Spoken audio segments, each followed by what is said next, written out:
Class 10 chapter 8 trigonometry मतलब त्रिकोणमिति का question लिया है। क्वेश्चन है if tan a plus B is equal to √3 and tan a minus B is equal to 1/√3 where a plus B की value जो है वो 0 और 90 के बीच में है और a जो है वो b से बड़ा है। फाइंड द ग्रेटर है, find a and b, a और b की वैल्यू पता करनी है। Also calculate tan a multiply sine a plus B plus cos a multiply tan a minus B, इसकी वैल्यू अपने को फाइंड आउट करनी है। तो अपने को ये दे रखा है tan a plus B is equal to √3 और tan a minus B is equal to 1/√3। तो √3 tan के अंदर जो होती है वो 60 डिग्री की वैल्यू होती है। तो इस √3 की जगह अपन tan 60 लिख सकते हैं। तो ये हो जाएगा tan a plus B is equal to tan 60। फिर दोनों तरफ tan है, दोनों जो है वो tan की वैल्यू है, तो दोनों के एंगल की वैल्यू भी इक्वल होगी। तो इससे आया a plus B is equal to, दोनों के कोणों की वैल्यू भी इक्वल होगी। तो इससे आया अपने पास a plus B is equal to 60 degree. ये अपने पास फर्स्ट इक्वेशन आ गई, पहली समीकरण आ गई। उसके बाद फिर अपने को दे रखा है ये जो वैल्यू होती है वो tan 30 की वैल्यू दे रखी है।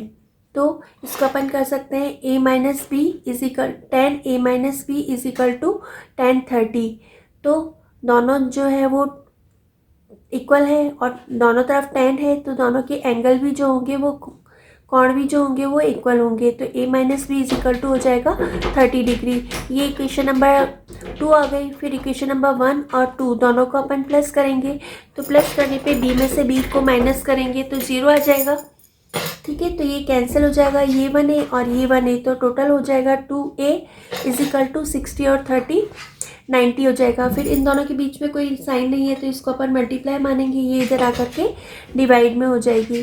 फिर 90 को 2 से अपन डिवाइड करेंगे तो 45 आ जाएगा। तो a की वैल्यू जो आ जाएगी वो 45 डिग्री आ जाएगी।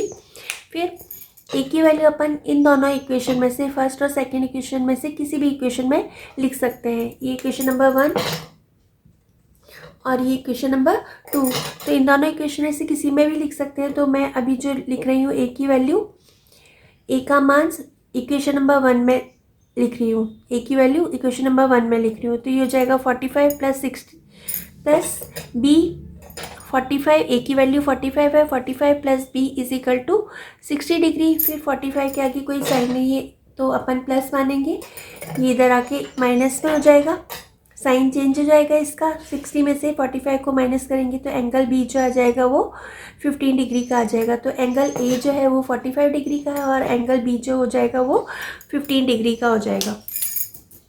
बाद ये जो अपने को एक्सप्रेशन दे रखा है उस एक्सप्रेशन के अंदर सबकी वैल्यू पुट कर देंगे, ए और बी की वैल्यू पुट कर देंगे। तो ए की वैल्यू 45 दे रखी है तो ए की जगह 45, ए प्लस बी जो अपने को दे रख इक्वेशन नंबर 1 में आया था वो 60 डिग्री आया था, a plus B is equal to 60 degree, और a की वैल्यू 45 और a माइनस बी की वैल्यू जो दे रखी है इक्वेशन नंबर 2 में वो 30 डिग्री दे रखी है। फिर tan 45 की जो वैल्यू होती है वो 1 होती है, साइन 60 की जो वैल्यू होती है वो √3/2 होती है, cos 45 की वैल्यू 1/√2 होती है और tan 30 की वैल्यू जो होती है वो 1/√3 होती है। फिर इसके अंदर किसी भी नंबर को 1 से मल्टीप्लाई करो तो नंबर इटसेल्फ आएगा, वही नंबर आएगा। और यहाँ पे ये दोनों रूट में है तो दोनों को एक साथ लिखेंगे 2 और 3 को, तो 2 3 सा 6 हो जाएगा, 1 1 सा 1/√6। फिर इसको रेशनलाइज करेंगे, रेशनलाइज करने के लिए मतलब कि इसके डिनोमिनेटर में हर में जो नंबर है उसका रूट हटाना है अपने को। तो इसको सेम नंबर से मल्टीप्लाई करेंगे तो दोनों को न्यूमरेटर और डिनोमिनेटर को अपन √6 से मल्टीप्लाई करेंगे तो यहाँ पर तो हो जाएगा √6, ये तो एज इट इज़ रहेगा, ये √6 और √6 को √6 से मल्टीप्लाई करेंगे तो हो जाएगा 6। रूट का मतलब होता है पावर हाफ, तो हाफ और हाफ पावर हाफ और हाफ कितनी हो जाएगी 1 हो जाएगी। तो यहाँ पर √6 को मल्टीप्लाई करेंगे तो ये 6 हो जाएगा। फिर इन दोनों का एलसीएम जो आएगा वो आएगा 6। फिर यहाँ पे इसको किससे मल्टीप्लाई करें कि दोनों में 6 आ जाए, तो दोनों को 3 से मल्टीप्लाई करना पड़ेगा, 3 से मल्टीप्लाई करना पड़ेगा तो इसके डिनोमिनेटर में भी 6 आ जाएगा। लाइक फ्रैक्शन में कन्वर्ट करना होता है ना अपने को, जिसका कि डिनोमिनेटर सेम है, तो दोनों को अपन किससे मल्टीप्लाई करेंगे, दोनों को अपन 3 से मल्टीप्लाई करेंगे, इसको भी 3 से करेंगे और इसको भी 3 से करेंगे।